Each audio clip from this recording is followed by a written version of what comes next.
a new system, a new software. Good evening, everyone, and welcome to Jennifer's Perspective. And tonight, my very, very special guest is Mr. Michael Roach. And for those of you who don't know who Michael Roach is, Michael Roach of PCM Creative. Michael Michael Roach created. Michael Roach Creative, and Michael is an entrepreneur consultant. He's also a public speaker. He thrives in the fast paced creative environment. And the topics that Michael likes to speak about to his audience is marketing, career development, design, business, entrepreneurship, and technology. It also includes that he has worked on numerous projects, creative projects, as well as an internationally awarded film documentary. He is also the founder of Creative Marketing Films, Michael Roach Creative, and he creates strategies and experiences, and he is winning in results for business, for nonprofits, and for individuals. Michael, welcome, welcome, welcome.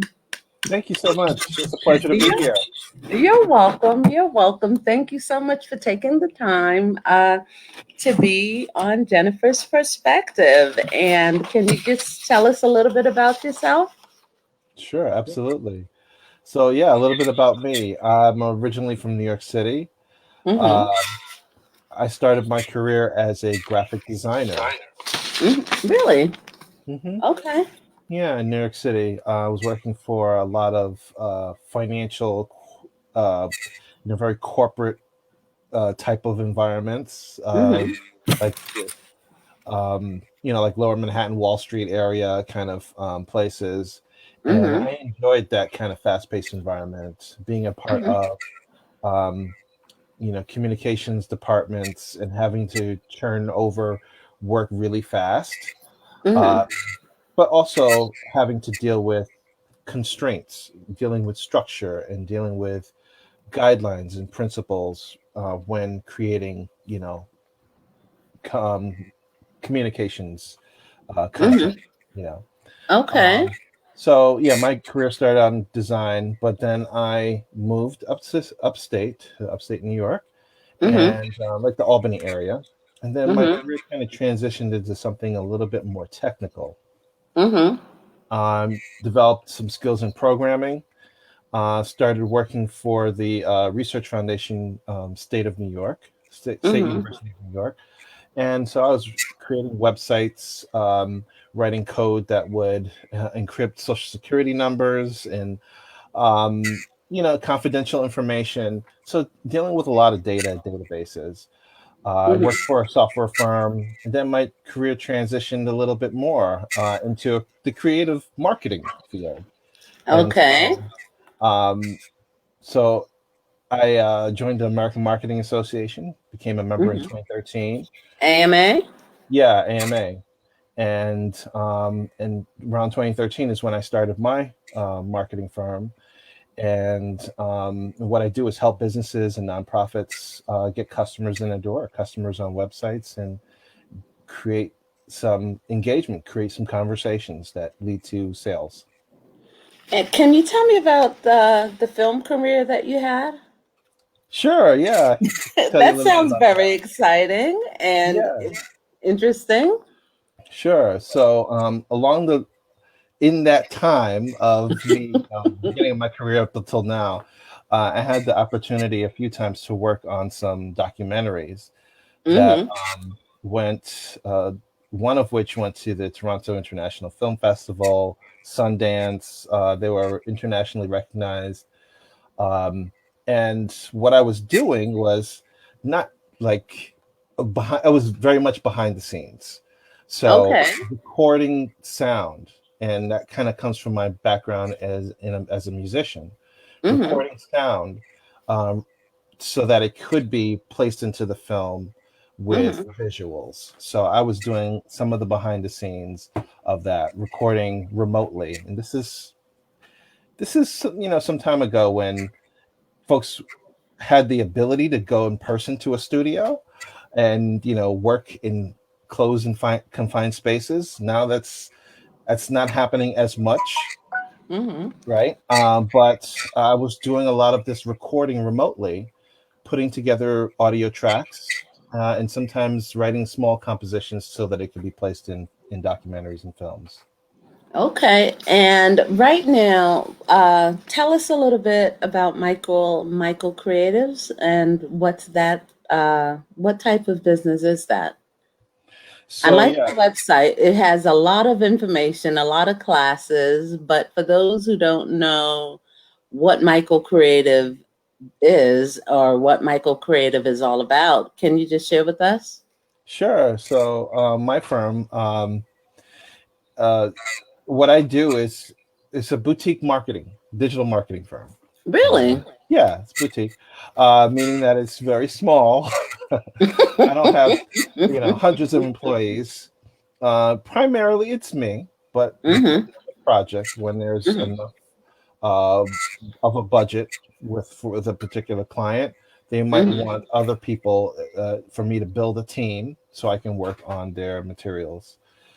Um, some folks that I occasionally work with are freelancers, uh, freelance designers, freelance Mm-hmm. writers, content writers, Mm-hmm. um, occasionally some programmers, and Mm-hmm. they are brought on kind of in a freelance capacity to work on aspects of a project with a client.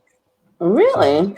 yeah, so and that's what I do with my marketing firm, Michael Roach Creative. And it depends on what folks want. Sometimes folks that own businesses need something specific to social media. So I Mm-hmm. do create social media strategies and write social content, and also create digital uh, ad campaigns for social media. Sometimes folks want something to focus more on their websites, um, or email marketing. So, like the whole digital marketing realm is where I help folks there too. Landing pages, lead generation. But then the third piece is strategy. And I have Mm-hmm.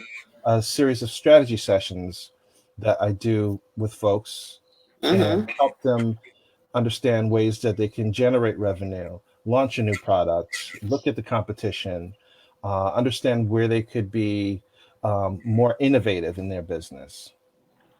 Here's another question. Yeah. What advice would you give to I guess to someone that is starting to would like to open their own digital marketing firm or start their own business?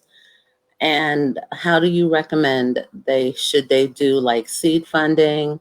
Should they get a loan through their bank? Should they start on a shoestring budget? Mhm. How would you advise them to take their expertise and years of knowledge that they have in corporate America and implement it for themselves? That's a really great question. I'm going to attempt to unpack that a little bit. Let's see. So I would say I'd first start here. So for someone that wants to create their own business, they want to take those years of experience that they've had in corporate and then turn Hmm. it into a thing. You know, it, I think what they need to do is really examine what it is that they're going to sell. How can they monetize it? Hmm. Will the market be interested in this thing that they're going to sell, this product, this service? Um, at what price can they sell it at? What will people pay for? Will people pay for it? And if Well, people will pay for it, how much will they pay? well, not necessarily. Well, yeah, I guess because when someone decides to open up a business, they have to find their niche, their ideal client, or Mhm. their perfect avatar and their ideal customer. And how do you help them to find out who they're marketing to as a when you say strategist?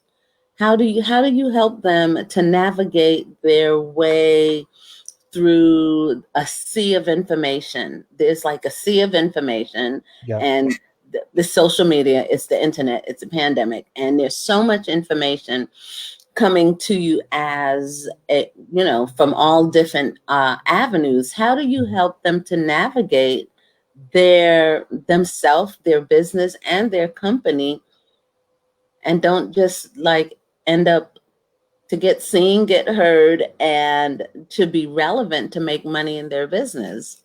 Got it. Yeah, that's a great question too. So I would say sometimes it's asking them questions Okay. and seeing how they're going to react to, what are you selling? Even just asking someone that question. Because If they sales have, is a service, is it sure, not? Because so who are you serving? yeah, who are And you serving? Yeah. And if uh and if they have this long, drawn out, complicated system and they can't explain it in a way that's easy, how are they going to get customers to understand what it is they're selling? So sometimes what I have to do is ask them questions and then get them to simplify and focus in on the thing that's going to be of use to their potential customer. So asking them questions. And then once we boil it down to the thing that they're going to sell, the thing that's going to create a difference for this potential customer, then it's who else is doing it in the marketplace and what kinds of things are they doing. Then we look at the hmm market, so look they at have to look at the competitors. competition. Yeah. And and I'm a firm believer in don't copy.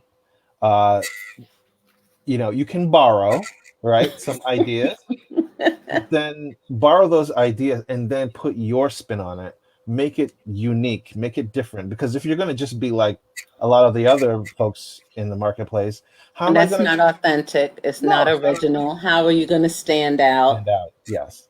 So, and that's the other way that I help. I help them try to find their uniqueness and develop that product that's going to have that different spin and make them even that much more attractive to the customer. Now, do you offer classes?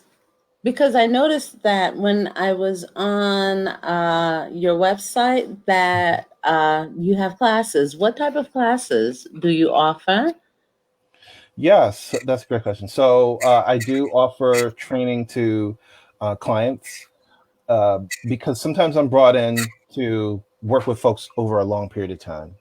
Other Mm-hmm. times they want me in for a short period of time, and then they want to be able to do the thing, whatever it is, the marketing tactic or the marketing approach. And so I will train people.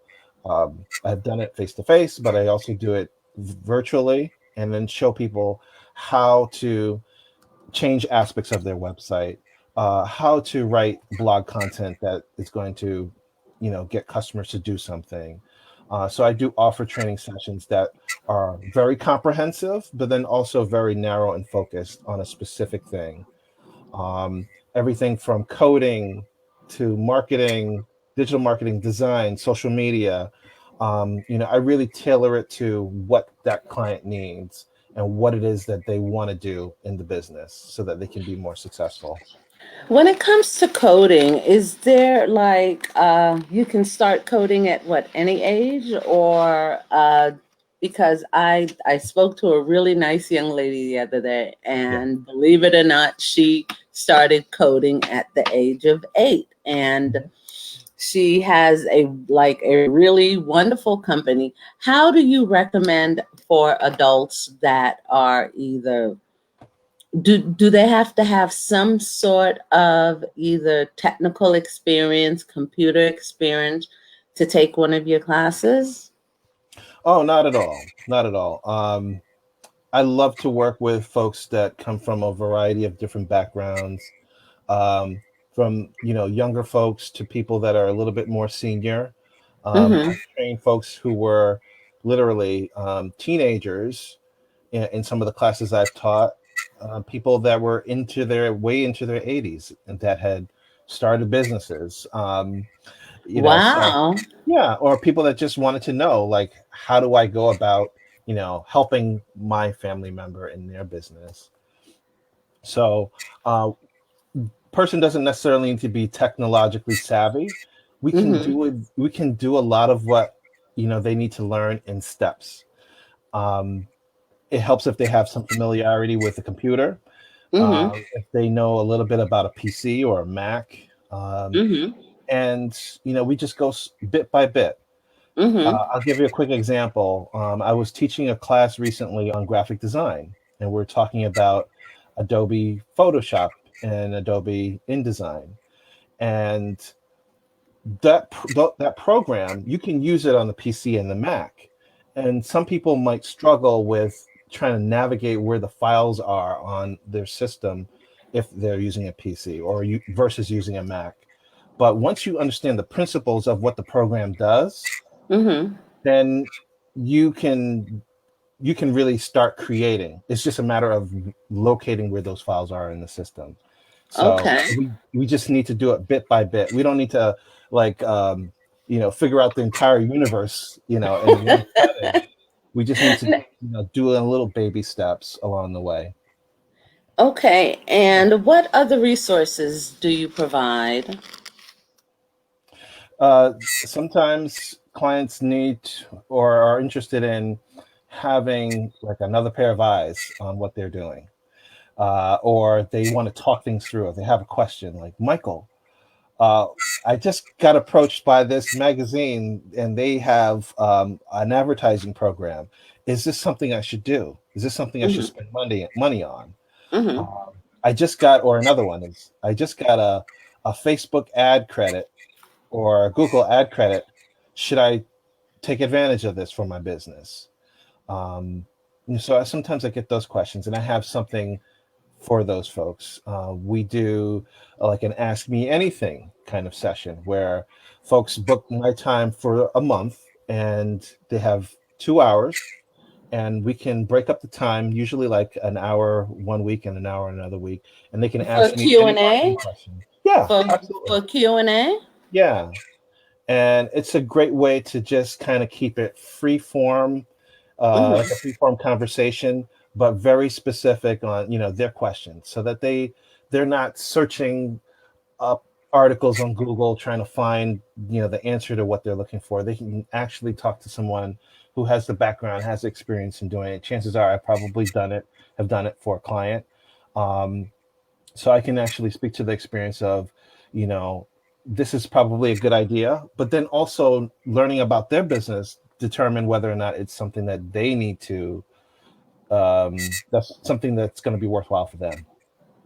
Now, when it comes to starting a business from scratch, for most people that are with the pandemic, everybody's not going back to work in corporate America because why? Uh, Google, what? Google won't bring back their employees until what, like 2021, I think midsummer. What do you recommend for someone that is just starting up their business to help them get their business up off the ground? How do you, what kind of advice do you have for them? Hmm. Especially, Advice? especially, can I say this? Especially black men, young black males that are trying to find their way. Mhm. Um, what kind of advice do you have for them? As well as, I guess any young person, the millennial with that entrepreneur spirit, take a chance on themselves. Yeah. Yeah. Yeah, that's a great place to start. Take a chance on yourself. Uh, Okay. yeah. Gamble on yourself. Invest in yourself. Right. I think that's a great way to get started. How does someone invest in themselves? Learn something new. Um, Learn something literally from scratch. How something is made. Mm-hmm. I'm not saying you have to be an expert in everything, but Mm-hmm. if you are the type of person that you start developing a passion for learning, that that that passion that you have for learning is just going to transfer to a lot of other things. You're just going to start to absorb things, and you might not use it today. It might be something that you use a year from now, and you can make little deposits into yourself. Okay. Yeah, this is like investing. I think that's where you're at. This is like investing in yourself with knowledge, because it's Mm-hmm. something that is knowledge for today, but you might use it tomorrow.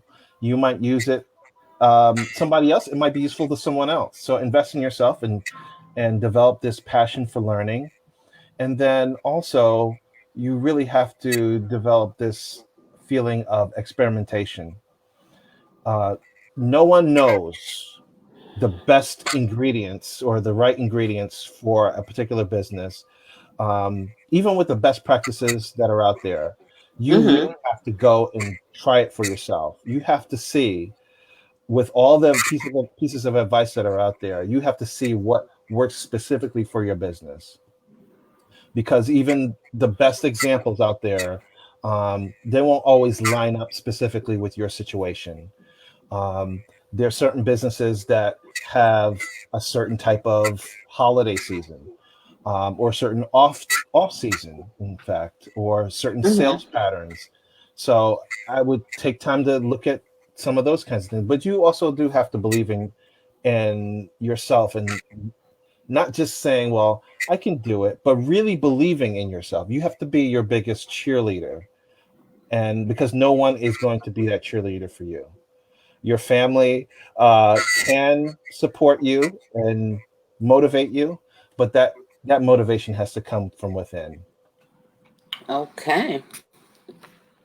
And do you have any golden nuggets? We have like what, five minutes. Do you have any golden nuggets for us at this time? Yes, I've got so many. Where do I Oh, start? share them. Share, Okay, share, yeah, share. okay, We're listening. right, okay. So, um, I would say the first one I would let's go with start maybe just do two. First one, don't put all your eggs in one basket. We've heard that saying before, right? Well, it Hmm. applies to fairy tales, right? But it also applies to your own business. If you're advertising or you're spending your time or your effort in one place, that can sometimes be a really not so great thing. I'll give you an example. You have a marketing budget. If you spend it just on print, that might not be the best idea for you. Solution. Yeah, if Okay. you're spending it 100% of it on outdoor advertising, that might not. Hmm. So you need to diversify your spending so that you can reach people in different kinds of ways. Now, what is the difference between marketing, sales, and promotion? Okay. Wow, Okay, this because is a good question. Yeah. you like So, that. yeah, I do like that. Right. So, Well, teach us, what is the difference between marketing, sales, and promotion? Like, okay, so marketing is really like it's creating an interest with a potential customer, and then it's like creating that interest, that introduction, that conversation with the customer, and then finding a way to keep that customer. You're creating that interaction through a marketing process. you're hmm you're changing up a bunch of different components within marketing, like maybe the pricing or how you're promoting it, like maybe using some sort of sale, or maybe using um, you know uh, some sort of channel to talk to people. hmm And then the place on where you're doing, are you doing this online, are you doing this in your from your home, how are you getting this product, or this service to the customer and letting them know about it, creating that interaction with them. And once you do that interaction, can you take that interaction and then hand it off to another person that's going to seal the deal or close the deal? So, and you might have a marketing department. They're going to find the leads, they're going to develop these leads, and then they're going to make sure these are quality leads. And they're going to hand these leads over to the sales department. And the sales department is going to say, "Thank you, marketing." And they're going to let people, they're going to help people close. They're going to help people seal the deal. They're going to seal the deal with these customers and either find ways to get them their service, sign them up. if it's an annual service or something for the day or a lifetime kind of situation, the sales is going to seal the deal. The promotion is what you do to get the attention of those people, by marketing to these potential customers, this audience. And how do you recommend someone promote themselves or promote their company, their product? Promoting one's company, their product is, or their brand. Hmm. It's about not talking so much about what I do. Like, so me, I could talk about what I do, and I do, right? But I should be focusing on the person who's on the other end. What problems they have, what things are they looking to solve? Hmm. Are sales down? And I work with a So, lot of businesses, so I'm curious to know, like, if businesses are having um, a reduction in sales, or they want to get a new type of customer, they launching a new thing. So you really need to focus on the other person instead of focusing on the person's own company. So let me put it another way.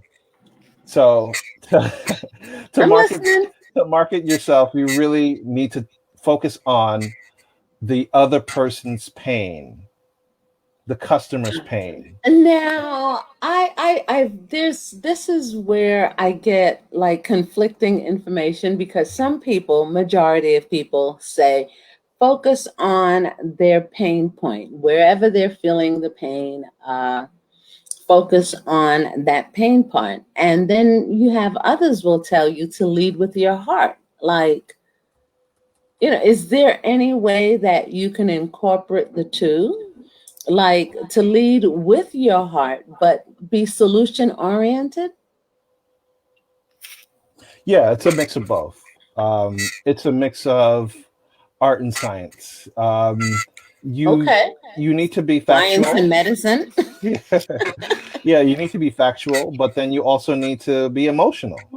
You can't just be in one area. So, for example, even if you're selling to other business, if you're a business selling to another business, Mm-hmm. you're selling to humans, to other human beings, and you can still use emotion to relate It's to that another person. So you could use logic, and logic will help, okay. Emotion but and logic. yeah, but logic is only going to get you but so far. Mm-hmm. Um, Logic is a little difficult. It can sometimes be a little too abstract for someone to understand why they need to do business with you. So you need to tap into um, that person's pain of the maybe the experience or the feeling that they're going to have if they don't have this problem solved emotionally. How's it gonna affect them? Mm-hmm. Are they going to? I'll give you an example, like health insurance. You could talk about the logic of not having it, um, but that's only going to get you but so far. But if you talk about from the emotional point of view, like someone's family, your loved Mm-hmm. one, people that you Mm-hmm. care about, um, you know, having a strong family so that people that live with you trust you, and that you feel like you can relate to people better along the lines of emotions rather than just logic. Okay. Yeah. Now, with that, how would you recommend for someone that I guess you have to build a relationship with each and every single one of your clients, customers, avatars that sign up with you? What do you have? A 30-day program, a 60-day program, a 90-day program for the classes and the courses that you offer? It depends. It depends because everyone's situation is different. There are some people that say, "I need help now," right? And I can help those folks, and they don't really care to jump on a Zoom call and talk, for 30 minutes about my background and in marketing and my background as a designer. They don't care about that. They need a solution today. I'm happy to serve those people, but then there are folks that don't have an immediate concern, and we need to talk over a period of time and develop a relationship. I need to be able to send them things or let them know that I'm there as a resource for them. And in turn, in exchange, I can maybe find ways to help them, offer to introduce them to other people, offer to send them information that might be helpful for their specific business, the type of business or their industry. And I think that's how you create a relationship. Or just saying, hey, I was thinking about you. I'm here if you need somebody to talk to. I think having those kinds of relationship kinds of things in business is good, especially now. Do you know that I actually read an article on LinkedIn where there was this business owner was saying how he had this great success was that he would call his clients, and was it a him or a her? Anyway, he would call his clients and Mhm. he wouldn't do the sales and he wouldn't ask for the sale. He would just call and just touch bases with them, ask them how they were doing, da da da da da da da. And Mhm. then they would do a follow-up. And then, believe it or not, that was how he got most of his referrals. But yeah, he or she, I can't remember who wrote the article, but Mhm. basically this was how they got most of their referrals, because they had established a wonderful relationship with their potential customers and clients. And when it's like that, I guess in any relationship, if you're building a relationship with your potential students, you have to have that you have to be open to them to where they can ask you certain questions for the Yeah. Q&A sessions that you offer, Mhm. and to establish that foundation to where they can actually sign up for another program. Sure. Yeah, I would agree with that. I think it's important to create that connection with people Mm-hmm. so that they can, start to, feel like they feel safe or they feel comfortable telling Mm-hmm. you something or saying that they have a question. Mm-hmm. I can't tell you, there have been so many times when I was working on, training someone or helping someone through understanding how to use a piece of software or marketing thing. And they said, geez, I feel kind of silly asking this question, but never mind. And when someone says that, you have an opportunity to say something to make the person not feel, silly. Sometimes people will say, well, won't say anything, and they would just go on with the lesson, right? But you have a golden opportunity to say, no, there's no silly questions. I'm here for you. Ask your question. I just want to help you get to, the next level. I want you to get to a point of understanding all of this. And so that's how you relate to them, by letting them know that you're not going to judge them because they've asked the question. You want to develop that credibility and that sense of trust with them.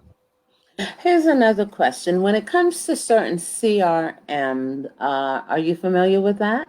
Uh-huh. Yes. Okay. When it comes to certain CRMs, what CRM do you recommend for, I guess, that is compatible with uh, for receiving payments, as well as the compatibility with the system or program or the website that you currently have? Like, because that is a big thing. And I noticed I was in a training class today, Mhm. and a lot of the ladies in the classroom, that was one of the questions. And we're not that technical savvy. What type of CRM do you recommend that is compatible with most systems and most websites? And Yeah, so that's when I go back to look, so when I go back to class, I can mention a couple of names and they be like, right, ah, at least I right. want to sound like I'm aware of what I'm speaking of, because I Mhm. keep asking that question. Like, what type of software, what type of program is this? So can you just give us like a just something that we can that, well, I can, and I can mention it to the ladies in the group, this particular software, this particular program, and then we can just do some research and look into it. Sure. So yeah, it's almost impossible to give you like the best CRM for every person's situation. Mm-hmm. But I can give you some examples. Like Mm-hmm. there's a popular email marketing tool, MailChimp. Mm-hmm. A lot of people use it. You even see commercials for it. People, you can actually start out for free with an account, which is pretty cool. So people use this a lot for business, right? Even if you're a small business, and this is great. Well, you can also integrate it with a CRM, a CRM software, something like there's one called Maximizer. That's it's just an example. But you can, when you do this integration, you can, get an idea of who your customers are, send them specific types of campaigns based on what you want to say to them or what their particular situation is. And Uh, Infusionsoft. Infusionsoft is another one Mm-hmm. where you can also do the same thing. You can send out specific types of emails that are more automated based on someone's actions, or you can set up triggers. So maybe you set up some sort of arrangement to say, like, if the person doesn't open an email within 3 days, that you send them another email that Mm-hmm. says, "Hey, did you see this?" Or maybe you set up another chain of events that engages people that haven't opened emails or clicked on anything in a long time. Or Now, perhaps, are these yeah, all automated systems? Are they automated system, or can you give us one more name or something? yeah, there's another one. Well, I'll give you two more. HubSpot. This is another one. HubSpot. Yep. Uh-huh. They have a free CRM, and they do have a paid version too, but they charge based on the number of contacts that you might have in your system. That's number of email contacts, customer contacts. And then another one is called Copper CRM. Now, I mentioned Mailchimp in the beginning. If you use Gmail, a lot of people have Gmail. I've done some research about using this CRM called Copper, and it integrates very well with Gmail. And it's a CRM program? Copper is a CRM program. Okie dokie. Mhm. Okay, and any more? Thank you. Any more golden nuggets that you have Yeah, for yes. us? One more golden nugget.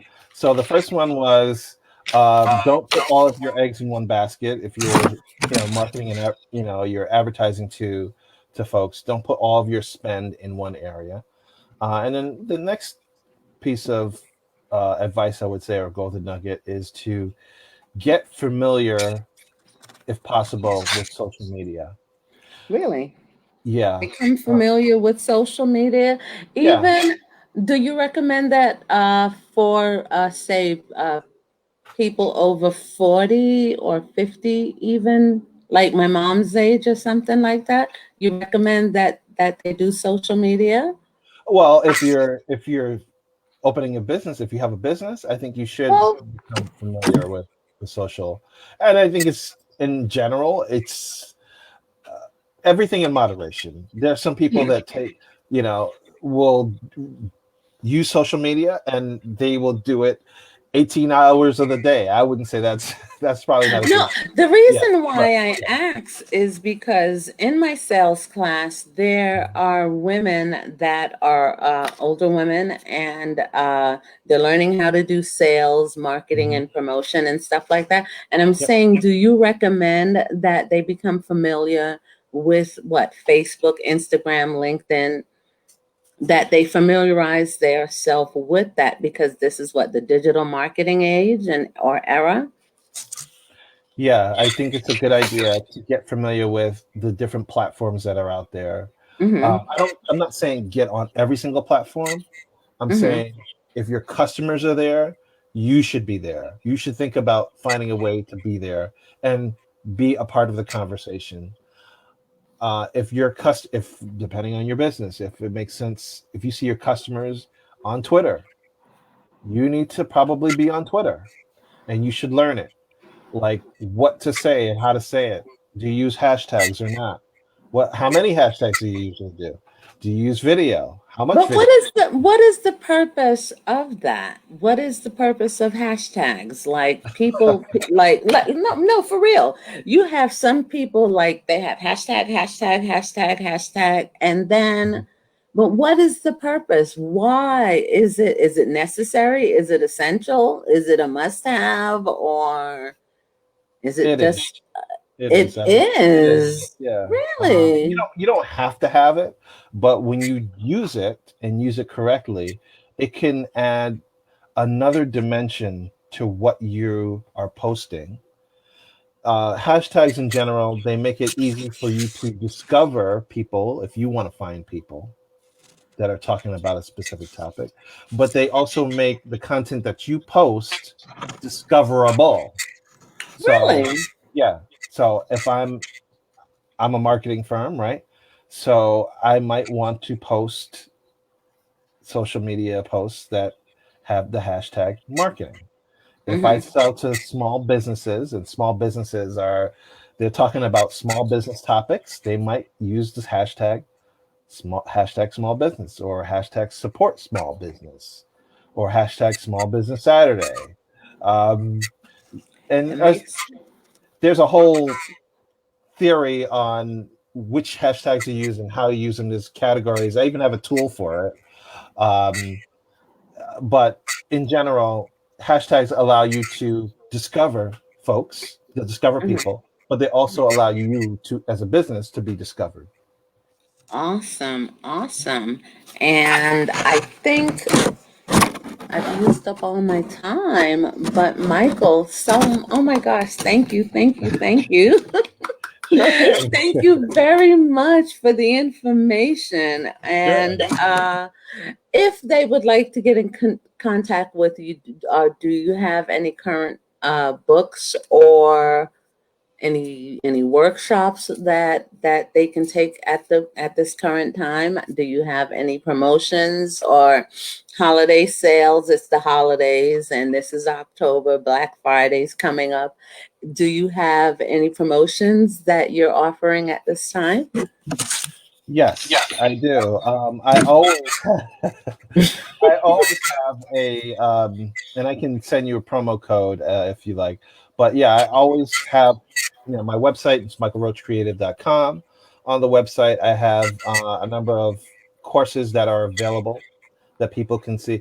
One is a personal branding digital course, and the other one is Okay. a WordPress uh, video on demand course.